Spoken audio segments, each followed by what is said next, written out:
अगर आप आंगनवाड़ी सुपरवाइज़र बनना चाहते हैं, तो उससे पहले आपको आंगनवाड़ी सुपरवाइज़र के कार्यों के बारे में, उसे कितनी सैलरी मिलती है और उसकी भर्ती प्रक्रिया क्या है, इसके बारे में पता होना चाहिए। तो दोस्तों आंगनवाड़ी प्रत्येक ग्राम स्तर पर सरकार द्वारा 400 से 800 लोगों की जनसंख्या पर बनाई जाती है। इसका मकसद 6 वर्ष तक के आयु के बच्चों, युवतियों और गर्भवती महिलाओं की आवश्यकताओं की पूर्ति करना है।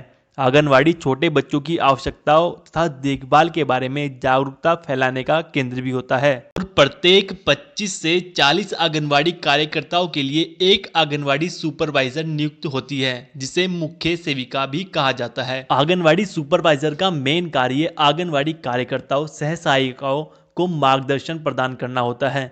सभी आंगनवाड़ी कार्यकर्ता अपने अपने क्षेत्र में क्या क्या कार्य कर रही है, इसकी जानकारी रखना, उनके काम की जांच करना और समय समय पर मार्गदर्शन प्रदान करने की जिम्मेदारी एक आंगनवाड़ी सुपरवाइजर की ही होती है। तो दोस्तों आपको पता ही है कि आंगनवाड़ी में समय समय पर अलग अलग तरह के कैंपेन चलते रहते हैं, चाहे वो पोलियो की दवा पिलाना हो या कोई टीकाकरण हुआ या अदर कोई सरकारी काम हो, तो उनके बारे में आंगनवाड़ी कार्यकर्ताओं को गाइड करना, उनके काम की जांच करना, इन सभी की जिम्मेदारी भी एक आंगनवाड़ी सुपरवाइज़र की ही होती है।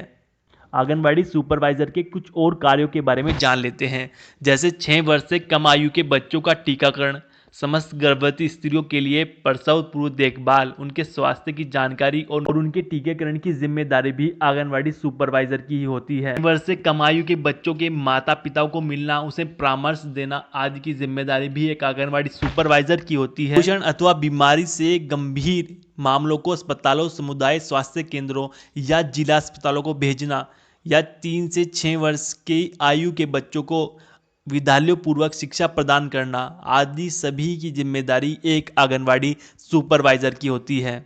और एक आंगनवाड़ी सुपरवाइज़र को पर मंथ 12,000 से 25,000 के बीच में सैलरी मिलती है। तो अगर आप आंगनवाड़ी सुपरवाइज़र बनना चाहते हैं, तो आपकी एज लिमिट 18 से 35 वर्ष के बीच में होनी चाहिए। आपको 12th पास होना चाहिए और इसमें जो सिलेक्शन प्रोसेस है, इसमें सबसे पहले आपका लिखित परीक्षा होगी, उसके बाद आपका इंटरव्यू होगा, जिसके बेस पर आपका सिलेक्शन किया जाएगा।